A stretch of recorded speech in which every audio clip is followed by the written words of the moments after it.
À coup sûr, si jamais un homme trouva une guinée lorsqu'il cherchait une épingle, ce fut mon excellent ami le professeur Giberne. J'avais entendu parler déjà d'investigations dépassant le but, mais jamais à ce point. Cette fois, en tout cas, et sans aucune exagération, Giberne a réellement fait une découverte qui révolutionnera la vie humaine.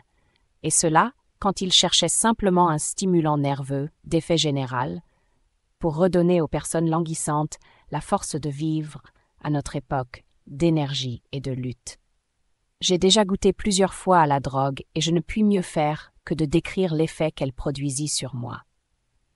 Qu'il y ait là des expériences étonnantes en réserve pour tous ceux qui sont à l'affût de sensations nouvelles, voilà une certitude qui deviendra bien vite apparente. Le professeur Giberne, comme beaucoup de gens le savent, est mon voisin à Folkestone. Si ma mémoire ne me trompe pas, son portrait à divers âges apparut dans le Strand Magazine vers la fin de l'année 1889. Je ne puis m'en assurer, car précisément j'ai prêté le fascicule à quelqu'un qui ne me l'a jamais rendu. Le lecteur se rappellera peut-être le front élevé et les sourcils noirs singulièrement longs qui donnent un air si méphistophélique à son visage. Il occupe l'une de ces agréables petites villas isolées, bâties dans ce style composite qui rend si intéressante l'extrémité ouest de la route de Sandgate. Sa maison est celle qui a des pignons flamands et un portique mauresque, et c'est dans la petite pièce à la fenêtre en saillie et à meneaux qu'il travaille lorsqu'il séjourne ici.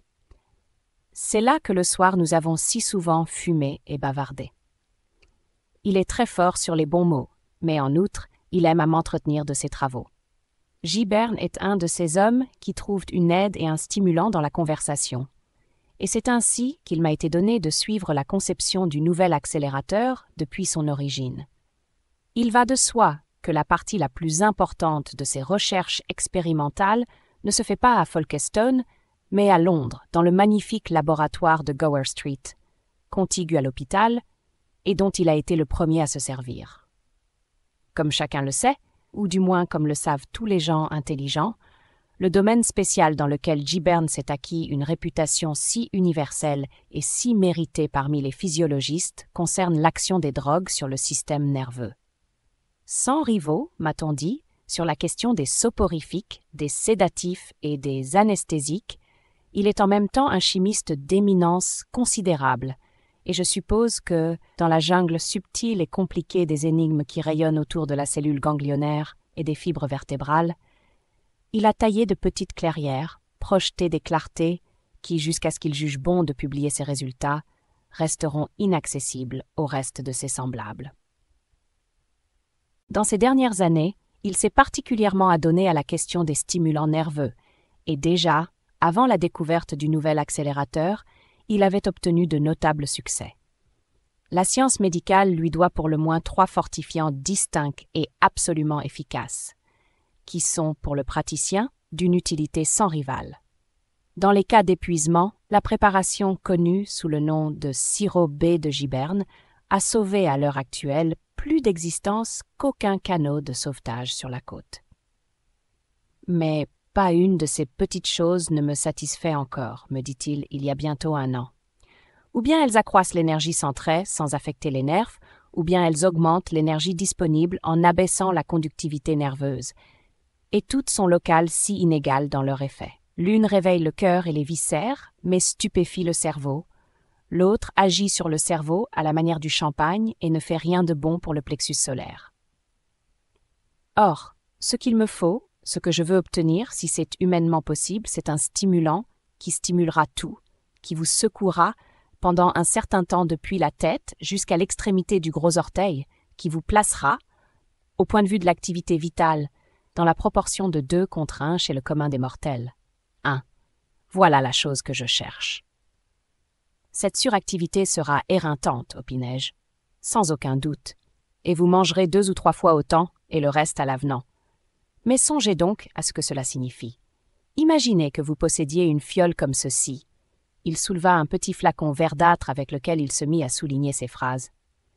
Et dans cette précieuse fiole, le pouvoir de penser 2 fois aussi vite, de vous mouvoir avec 2 fois plus de rapidité, de faire dans un temps donné 2 fois autant d'ouvrages que vous n'en pourriez faire autrement. Mais cela est-il possible? Je le crois. Si ça ne l'est pas, je perds mon temps depuis un an. Ces diverses préparations d'hypophosphite, par exemple, semblent ni démontrer quelque chose de ce genre. Même si ce n'était que moitié plus vite, cela suffirait. Certainement cela suffirait, approuvai-je. Si vous étiez par exemple un homme d'État cerné par les difficultés comptant les minutes, alors qu'une décision urgente doit être prise, hein? Une dose au secrétaire particulier en ce cas. Vous gagneriez 2 fois le même temps. Et supposez par exemple que vous vouliez, vous, terminer un livre. Habituellement, répondis-je, je souhaite plutôt n'avoir jamais commencé.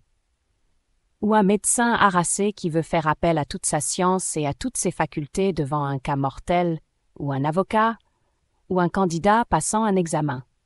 Ça vaudrait une guinée la goutte et davantage pour cela, et dans un duel, reprit Giberne, où tout dépend de la rapidité avec laquelle vous appuyez sur la détente. Ou à l'épée, ajoutai-je. Vous voyez, dit Giberne, si j'obtiens une drogue dont l'action soit générale, elle ne vous causera aucun préjudice, sinon peut-être qu'à un degré infinitésimal, elle vous fera vieillir plus vite. Vous aurez vécu 2 fois contre les autres une fois. Je me demande, méditai-je, si dans un duel ce serait loyal. C'est une question que les témoins auraient à résoudre. Et vous croyez réellement que cela est possible? Répétai-je pour en revenir aux questions précises. Tout aussi possible, commença Giberne, lançant un coup d'œil à un engin assourdissant qui passait devant la fenêtre, tout aussi possible qu'un omnibus automobile. À vrai dire, il s'interrompit, me sourit d'un air entendu, et tapota lentement le bord de son bureau avec le flacon verdâtre. « Je crois que je tiens la drogue, fit-il. Déjà, j'ai obtenu des résultats qui promettent. » Son sourire nerveux trahissait la gravité de sa révélation. Il parlait rarement de ses expériences en cours, à moins qu'il ne fût très près du but. Et il se peut. Il se peut. Je ne serais pas surpris que l'accélération fût plus que doublée. Ce sera une grande découverte, hasardai-je. Ce sera en effet, je crois, une grande découverte, répéta-t-il. Mais je ne pense pas, malgré tout, qu'il ait exactement su quelle grande chose ce devait être. Je me souviens que nous eûmes encore plusieurs autres conversations au sujet de la drogue. Il l'appelait le nouvel accélérateur, et son ton, chaque fois, devenait plus confiant. Parfois, il énumérait nerveusement les résultats physiologiques inattendus qu'amènerait l'emploi de son stimulant, et alors il éprouvait une certaine inquiétude. D'autres fois, il était franchement mercantile, et nous discutâmes longuement et anxieusement de quelle façon on pourrait utiliser commercialement la préparation. « Ce sera certainement une bonne affaire, disait Giberne, une affaire étonnante. Je sais que je vais doter le monde d'une importante découverte, et il est bien raisonnable, je pense, de vouloir que le monde y mette le prix. La dignité de la science est une fort belle chose, mais il faudrait pourtant, je crois, me réserver le monopole de mon produit pendant 10 ans, par exemple. Je ne vois pas pourquoi tous les plaisirs de la vie seraient réservés aux marchands de cochons. » L'intérêt que je prenais à la drogue attendue ne diminua en aucune façon avec le temps. Une bizarre tournure d'esprit m'entraîne vers la métaphysique. Toujours je fus attiré par les paradoxes concernant le temps et l'espace, et il me semblait que Giberne ne préparait rien moins que l'accélération absolue de la vie. Supposez un homme absorbant des doses répétées d'une semblable préparation. Il vivrait, à coup sûr, une vie active et unique. Mais il serait adulte à 11 ans, d'âge mûr à 25, et vers 30, il prendrait le chemin de la décrépitude sénile. Jusqu'ici, je m'imaginais que Giberne allait rendre possible, pour ceux qui useraient de sa drogue, ce que la nature fait pour les Juifs et les Orientaux, qui, hommes à 15 ans et vieillards à 50, sont d'une façon constante plus promptes que nous de pensée et d'actes. Les drogues mystérieuses m'ont toujours émerveillé. Elles affolent un homme, le calment, le rendent incroyablement fort et alerte, font de lui une loque impuissante, activent telle passion et modèrent telle autre. Et voilà qu'un nouveau miracle allait être ajouté à l'arsenal de filtres dont les médecins disposent déjà. Mais Giberne était beaucoup trop absorbé par les détails techniques pour adopter avec ardeur mon point de vue. Ce fut le 7 ou le 8 août qu'il m'annonça que la distillation qui déciderait de son échec ou de son succès était en cours pendant que nous causions, et ce fut le 10 qu'il me confia que l'opération était terminée et que le nouvel accélérateur était devenu une réalité tangible. J'aperçus Giberne, comme je montais la côte de Sandgate, me dirigeant vers Folkestone. J'allais, je crois, me faire couper les cheveux. Il accourait à grands pas à ma rencontre, et il serait allé jusque chez moi pour me faire part de son succès. Je me rappelle que ses yeux brillaient extraordinairement et je remarquais même son allure joyeusement précipitée. « C'est fait !» cria-t-il en me saisissant la main et parlant avec volubilité. « C'est plus que fait. Venez chez moi et vous verrez. »« Vraiment ? Vraiment, c'est incroyable. Venez voir. » Et l'effet produit ? Doublé ? Bien plus que cela. Ça me renverse. Venez voir l'élixir. Venez l'essayer. Le goûter. C'est la drogue la plus étonnante. Il m'empoigna par le bras et se mit à marcher à une allure telle que j'étais obligé de trotter. Il escalada ainsi la colline en clamant des phrases incohérentes. Tout un char à bancs d'excursionnistes nous contempla à l'unisson avec des yeux ébahis, comme font d'ordinaire les gens que transportent ces véhicules. C'était une de ces journées claires et chaudes, comme on en voit tant à Folkestone, toutes les couleurs incroyablement nettes et les contours durement découpés. Une petite brise soufflait, naturellement, mais pas assez pour me rafraîchir dans de telles conditions. Je haletais, criant miséricorde. « Je ne marche pas trop vite, n'est-ce pas ?» s'enquit Giberne, et il ralentit sa course qui resta néanmoins fort rapide. « Vous avez déjà goûté à l'élixir » articulai-je à grand-peine. « Non. Tout au plus une goutte d'eau qui restait dans un gobelet que j'avais rincé pour enlever toute trace de la drogue. J'en ai pris hier soir, cependant, mais c'est de l'histoire ancienne, à cette heure-ci. »« Et l'effet est double ?» demandai-je en approchant du seuil dans un état de transpiration lamentable. « L'effet ? L'activité vitale est accélérée un millier de fois, plusieurs milliers de fois, » cria Giberne avec un geste dramatique, ouvrant violemment sa porte en vieux chêne sculpté. « Et, fis-je en le suivant, je ne sais même pas combien de fois, disait l'inventeur, son passe-partout à la main. Et vous allez risquer ? Cela projette toutes sortes de lueurs sur la physiologie nerveuse. Cela donne une forme entièrement nouvelle à la théorie de la vision. Dieu sait combien de milliers de fois la vie est accélérée. Nous chercherons tout cela après. L'important pour le moment est d'essayer la drogue. Essayer la drogue ? M'écriai-je en suivant le corridor. Certes oui, affirma Giberne en se tournant vers moi, dans son laboratoire. La voilà, dans cette petite fiole verte. À moins que vous n'ayez peur. Je suis un homme prudent par nature et aventureux en théorie seulement. Ma foi, bredouillai-je, vous dites que vous l'avez essayé. Je l'ai essayé, assura-t-il, et ça n'a pas l'air de m'avoir endommagé, n'est-ce pas? Au contraire, je me sens. Donnez-moi la dose, décidai-je en m'asseyant. Si ça tourne mal, cela m'évitera l'ennui de me faire couper les cheveux, ce qui est, à mon avis, l'un des plus haïssables devoirs de l'homme civilisé. Comment prenez-vous cet élixir? Avec de l'eau, répondit Giberne, posant brusquement une carafe sur la table.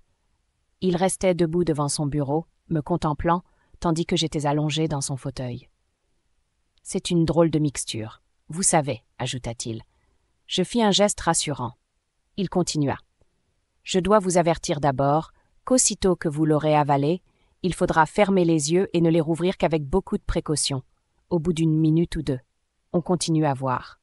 Le sens de la vue dépend de la durée des vibrations et non d'une multitude de chocs, mais il y a comme une sorte de heurt sur la rétine, une confusion, un éblouissement désagréable, si, au moment où l'on boit, les yeux sont ouverts. Donc fermez-les bien. Parfait, je les fermerai. Et la seconde chose importante est de ne pas bouger. Ne vous mettez pas à aller et venir tout de suite. Vous risqueriez d'en porter les marques. Souvenez-vous que vous irez plusieurs milliers de fois plus vite que vous ne l'avez jamais fait. Le cœur, les poumons, les muscles, le cerveau, tout agira dans cette proportion et vous cognerez dur sans vous en douter. Vous n'en saurez rien, pensez-y. Vous vous sentirez exactement dans le même état qu'en ce moment. Seulement, il vous semblera que tout va des milliers de fois plus lentement qu'auparavant. C'est cela qui rend la chose si extraordinairement bizarre. « Seigneur, m'écriai-je, et vous voulez ?»« Vous verrez, dit-il en prenant un compte-gouttes. Il jeta un coup d'œil sur son bureau. Les verres, l'eau, tout est là, fit-il. Il ne faut pas en prendre trop pour la première fois. Le compte-gouttes aspira le précieux contenu de la petite fiole. N'oubliez pas mes recommandations, insista Giberne, laissant tomber goutte à goutte la liqueur mystérieuse. Restez assis dans une immobilité absolue et les yeux fermés pendant 2 minutes. Après quoi, je vous dirai ce que vous aurez à faire. Il ajouta, dans chaque récipient, une petite quantité d'eau. À propos, reprit-il, ne cherchez pas à replacer votre verre. Gardez-le dans votre main que vous reposerez sur votre genou. Oui, c'est cela. Et maintenant, il leva la coupe enchantée. Au nouvel accélérateur. Dis-je. Au nouvel accélérateur, répondit-il. Nous trinquâmes et bûmes. Au même instant, je fermai les yeux. Pendant un laps de temps indéfini, ce fut pour moi une sorte de non-existence. Puis j'entendis Giberne qui me disait de m'éveiller. Je me secouai et ouvris les yeux.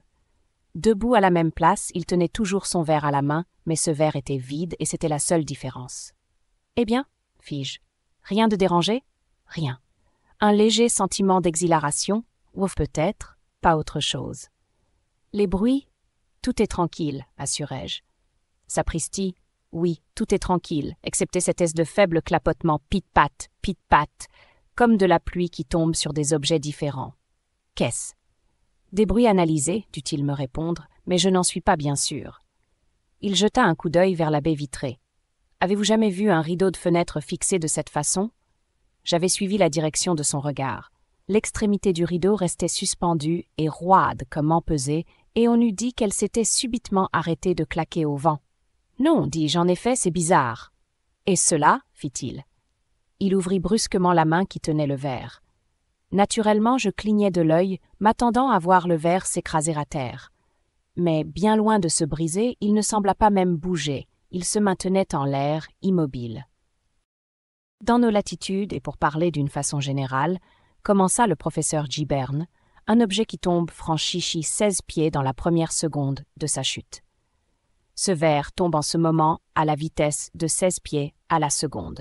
Seulement, voyez-vous, il n'est pas tombé encore pendant 1/100 de seconde. Cela vous donne une idée de la rapidité de mon accélérateur. Et il passa sa main autour, au-dessus et au-dessous du verre qui tombait lentement. À la fin, il le prit par le fond, l'attira à lui et le plaça avec d'infinies précautions sur la table. « Hein » fit-il en riant. « Cela me semble parfait, » dis-je, et avec circonspection, je me mis en devoir de me lever de mon fauteuil. Je me sentais en excellent état, très léger, absolument à l'aise, si plein de confiance en moi-même. Tout mon être fonctionnait à grande vitesse. Mon cœur, par exemple, battait 1000 fois par seconde, sans que cela me causât le moindre malaise. Je regardais par la fenêtre, un cycliste immuable, la tête baissée, et avec un nuage de poussière inerte contre sa roue de derrière, paraissait vouloir rattraper un char à banc lancé à toute bride et qui ne bougeait pas. Je restais bouche bée devant cet incroyable spectacle. « Giberne, m'écriai-je, combien de temps va durer l'effet de cette maudite drogue ?»« Au diable si je le sais !» répondit-il. « La dernière fois que j'en ai pris, je me suis mis au lit et cela disparut en dormant. Je vous l'avoue, j'avais peur. L'accélération dura probablement quelques minutes, qui me semblèrent des heures. Mais, au bout de peu de temps, l'effet ralentit d'une façon assez soudaine, je crois. Je fus très fier de constater que je ne me sentais nullement effrayé. Parce que nous étions deux, je suppose. « Pourquoi ne sortirions-nous pas ?» demandai-je. « Pourquoi pas ?» j'aperçus. « Pas du tout. Dieu merci, non. Pensez donc, nous irons 1000 fois plus vite que le tour de passe-passe le plus rapide qui ait jamais été accompli. Venez. Par où sortons-nous ? La fenêtre ou la porte ? Nous sortîmes par la fenêtre. Assurément, de toutes les expériences étranges que je tentais jamais, que j'imaginais ou que je lus, la petite équipée que, sous l'influence du nouvel accélérateur, je fis en compagnie de Giberne sur la promenade de Folkestone, fut la plus étrange et la plus folle. Par la porte du jardin, nous gagnâmes la route, et là nous examinâmes minutieusement les attitudes pétrifiées des gens et des véhicules qui passaient. Les sommets des roues, certaines jambes des chevaux du char à banc, la mèche du fouet et la mâchoire du cocher qui se mit à bâiller étaient perceptiblement en mouvement, mais le reste du pesant véhicule paraissait immobile et absolument silencieux, à part un faible accès de toux qui secouait un des voyageurs. Et cet édifice pétrifié était orné du cocher, du conducteur et de 11 personnes. L'effet de cette inertie, tandis que nous cheminions, commença par nous sembler follement bizarre et finit par être désagréable. Tous ces personnages, semblables à nous-mêmes et cependant différents, étaient là figés en des poses indolentes, surpris au milieu d'un geste. Un couple amoureux échangeait un sourire de travers qui menaçait de durer à jamais. Une femme, coiffée d'une ample capeline, reposait son bras sur la balustrade de la voiture et contemplait la maison de Giberne avec l'immuable regard de l'éternité. Un homme, tel une figure de cire, caressait sa moustache, et un autre étendait une main lente et raide vers son chapeau que le vent soulevait. Nous les observions, nous nous moquions d'eux, nous leur faisions des grimaces, puis une sorte de dégoût de ces pantins nous prit. Nous fîmes demi-tour, et traversant la route devant le cycliste, nous nous dirigeâmes vers la promenade. « Sapristi !» s'écria tout à coup Giberne. Voyez donc, au bout de son doigt tendu, une abeille se laissait glisser avec ses ailes battant lentement et à la vitesse d'un escargot exceptionnellement languissant. Nous arrivâmes sur la promenade. Là, le phénomène parut plus affolant encore. Dans un kiosque, un orchestre jouait, et le vacarme qu'il faisait n'était pour nous qu'une sorte de grincement de crécelle, un soupir prolongé qui se transformait parfois en un bruit semblable au tic-tac prolongé et assourdi de quelque horloge monstrueuse. Des gens pétrifiés se tenaient debout, d'étranges et silencieux fantoches demeuraient sur le gazon, en des poses instables, la jambe levée. Je passais tout près d'un petit caniche suspendu dans l'air, en train de sauter, et j'observais le lent mouvement qu'il faisait avec ses pattes pour reprendre contact avec le sol. « Hé, là, voyez !» cria Giberne. Nous nous arrêtâmes un instant devant un personnage magnifique, vêtu d'un complet de flanelle blanche à fines rayures, portant des souliers blancs et un panama, et qui se retournait pour lancer des œillades à dômes en robe claire. Une œillade étudiée avec tout le loisir dont nous disposions est fort peu attrayante, elle perd tout son caractère d'alerte gaieté. On remarque que l'œil qui cligne ne se ferme pas complètement et sous la paupière apparaît le bas de l'iris avec une mince ligne de blanc. Que le ciel m'accorde de la mémoire, me promis-je, et je ne lancerai plus d'œillade. Ni de sourire, ajoutait Giberne, qui épiait les lèvres entr'ouvertes et les dents des dames. Il fait infernalement chaud, ne trouvez-vous pas? Dis-je. N'allons pas si vite. Bah, venez donc, répondit Giberne. Nous évoluâmes parmi les fauteuils, dans les allées. La plupart des oisifs assis là paraissaient naturels dans leur pose passive, mais les costumes écarlates des musiciens n'étaient guère un spectacle reposant. Un petit homme à face cramoisie restait figé dans sa lutte violente pour replier un journal malgré le vent. Nous avions maintes preuves que tous ces individus, dans leurs attitudes apathiques, étaient exposés à une brise très sensible. Mais cette brise n'avait aucune existence en ce qui concernait nos sensations. Nous nous éloignâmes quelque peu de la foule, et nous nous retournâmes pour la contempler. Voir cette multitude transformée en un tableau, avec la fixité et la rigidité d'autant de mannequins de cire, était inconvenablement surprenant. C'était absurde sans doute, mais cela me remplissait d'exaltation, me donnait le sentiment irrationnel d'un avantage immense. Songez à cette merveille. Tout ce que j'avais dit, pensé et fait, depuis que la drogue avait commencé à agir sur mon organisme, s'était passé en un clin d'œil. Le nouvel accélérateur, commençai-je, mais Giberne m'interrompit. Voilà cette infernale vieille femme, fit-il. Quelle vieille femme? Ma voisine. Elle a un petit chien bichon qui jappe du matin au soir. Ciel, la tentation est trop forte. Giberne a parfois des impulsions enfantines. Avant que j'eusse pu émettre la moindre objection, il partait comme une flèche, saisissait l'infortunée bestiole et fuyait à toutes jambes dans la direction de la falaise. C'était fort extraordinaire. Le malheureux animal n'aboya pas, ne se débattit pas, ne manifesta pas le moindre signe de vitalité. Il demeura tout droit dans une attitude de repos somnolent, tandis que Giberne le transportait par la peau du cou. On eût dit que l'homme courait en tenant un chien de bois. « Giberne !» m'écriai-je, « posez-le !» Et je déblatérai diverses injonctions courroucées. « Si vous courez comme cela, Giberne, continuai-je, vos vêtements vont prendre feu.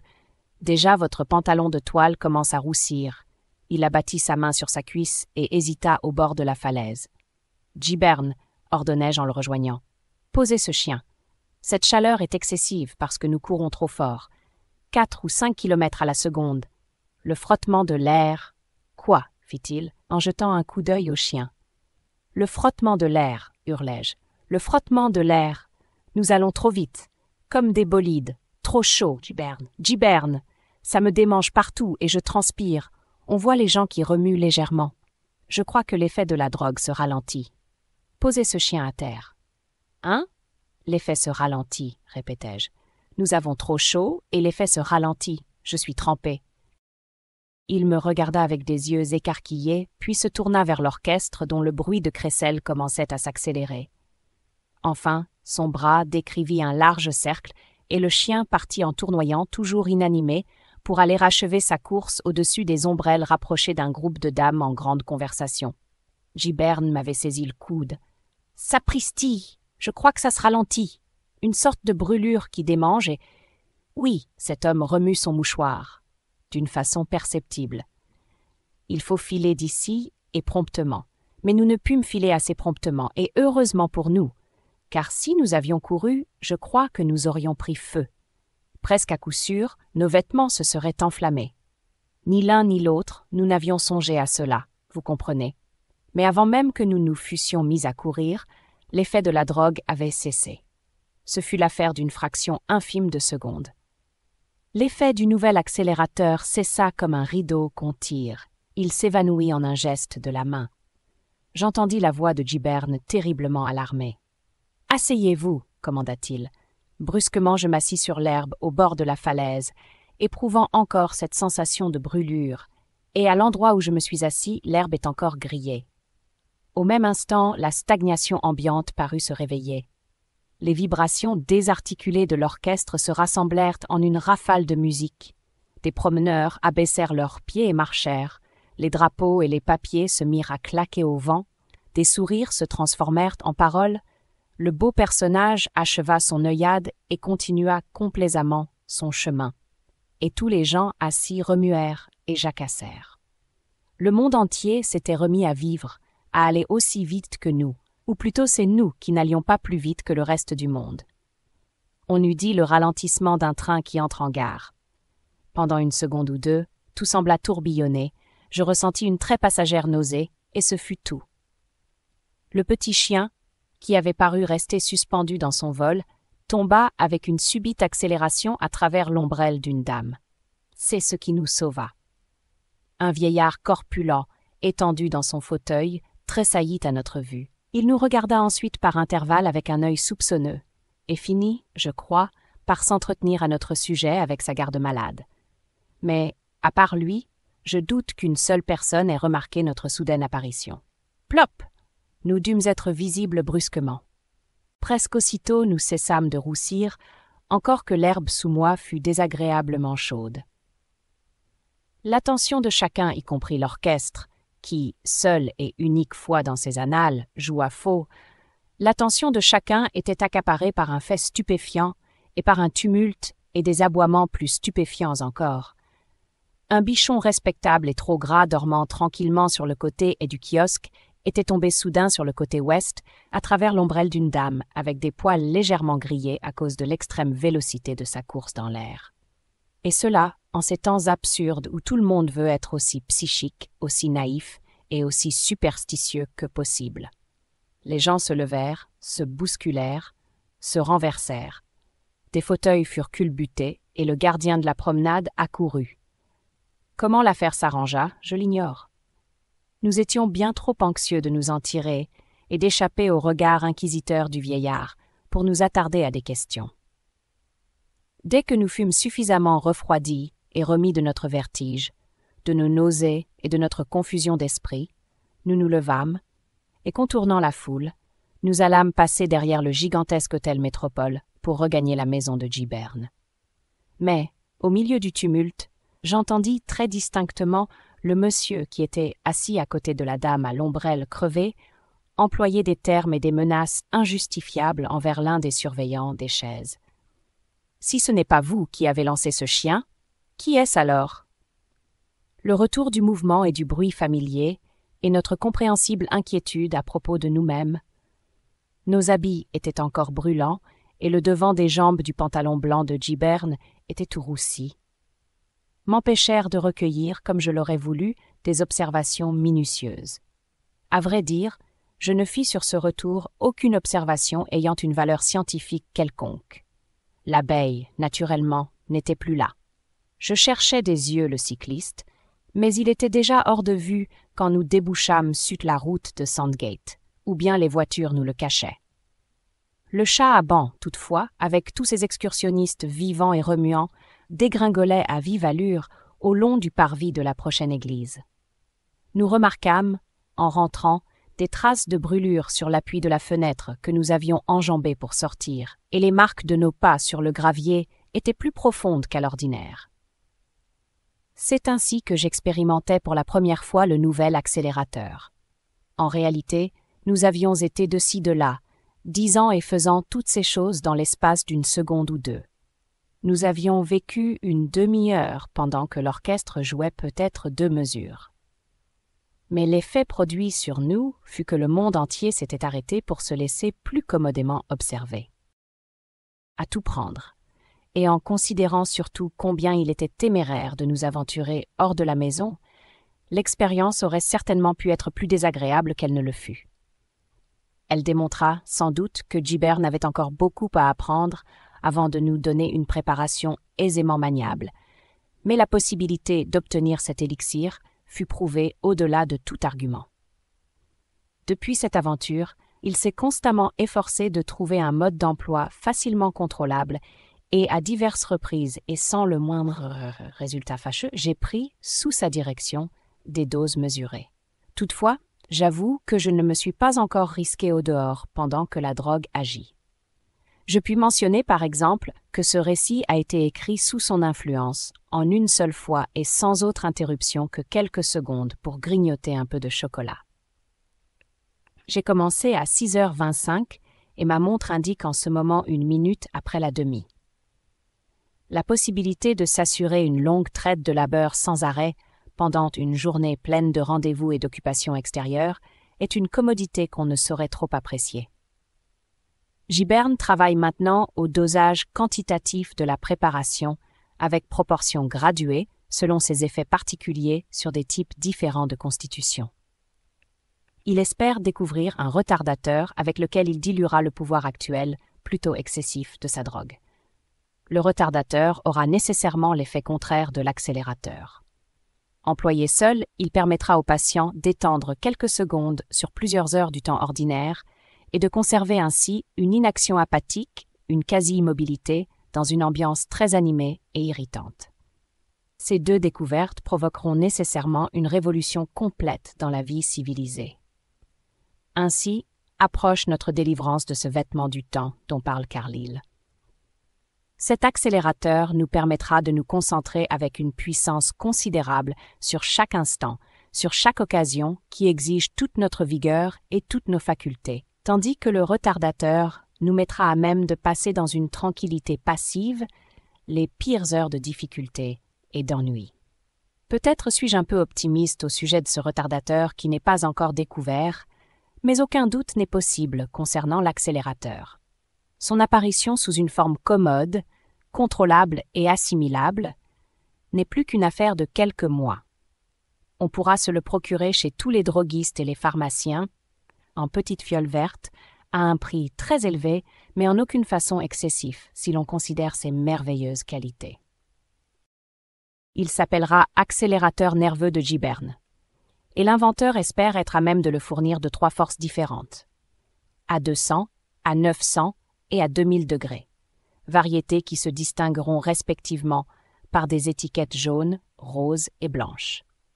Nul doute que son emploi ne rende possible un grand nombre d'actes extraordinaires, car sans doute on pourra, en se faufilant pour ainsi dire, à travers les interstices du temps, effectuer avec impunité les exploits les plus remarquables et les plus criminels même.